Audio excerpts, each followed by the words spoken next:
Hello, my name is Michelle Phipps-Evans, and I live in Ward 7. I was asked to talk a little bit about my experiences and my trip to the African continent.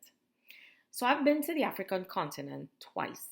I went in 1999 to Senegal, and then in 2000, I traveled to Ghana. On the way back from Senegal in 99, I did do a quick stopover in Cote d'Ivoire.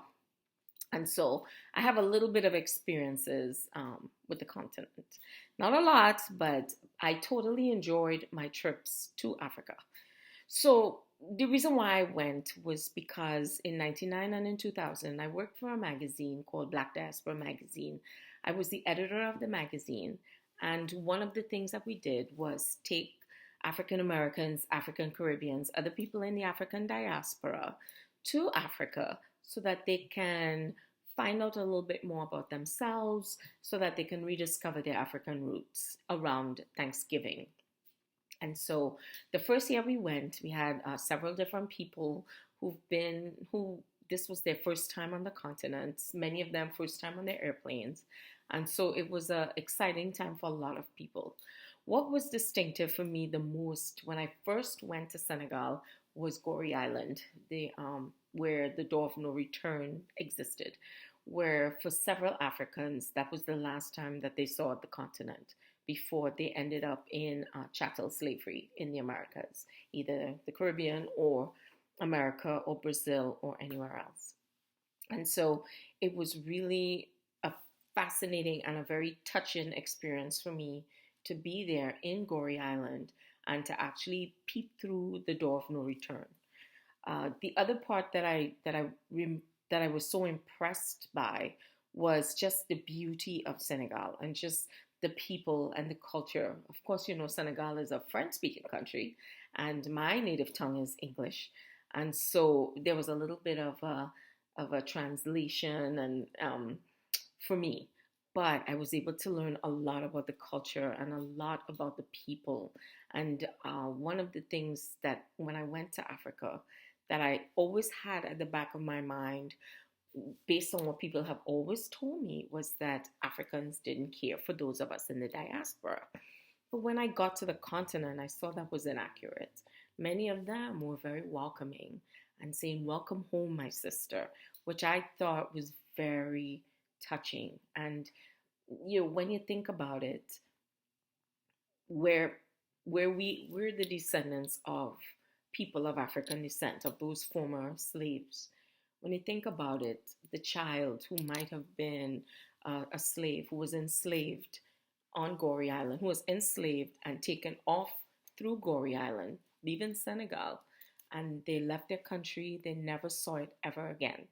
And here we come, those of us who are from the diaspora, centuries later, making the trip back to Africa. I just thought that that was not lost on me at all. So when I was there, I felt ghosts. I felt prickles on my hand when I was in Gorée Island. And similar to Elmina Castle, which is the slave castle in Ghana, I felt the same. It was life changing. It was eye opening.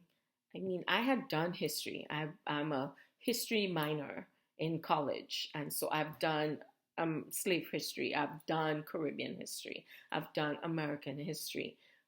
But history does not prepare you for the reality of going into those spaces. It really does not. And so I had a first-hand experience.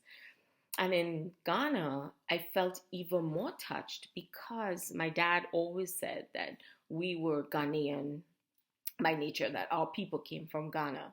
So just the possibility that my former great, great, great, great, great grandmother or uncle or aunt or whomever it was there in Ghana and went through the whole chattel slavery experience and then taken off the continent.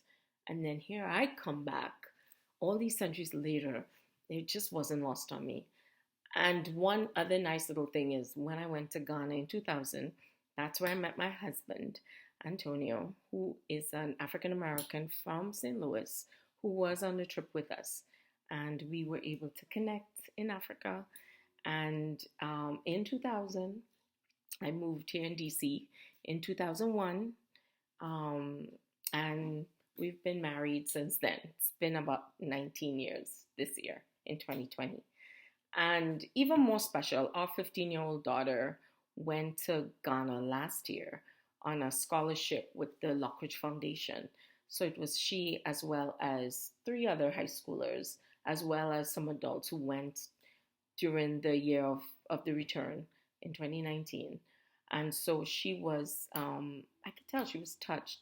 She doesn't talk too much about it because my daughter is really quiet. But, I could tell that there were certain elements and certain things that she saw while she was there. She visited some of the same places that we went to, my husband and I. We went to Kumasi, we went to Accra, we went to Elmina Castle, we went to Cape Coast. So some of the experiences that she's had, I know that we had almost 2 decades before her. And so that hasn't been lost on me either. So I like it. I was so touched by, especially by my second trip to Africa, that I started actually writing a novel 20 years ago about the trip, and from a fictional perspective. And so this is my year, 2020, that I am going to finish my novel, For the Love of Just Sarah. I have to finish it. I just want to be able to complete that particular part of my journey. But I have to say that if anyone is even thinking of going to the continent, or they have any fear of the continent, if you have any fears, go with friends or go with people that you know. But take the leap, take a chance to see what the continent is about.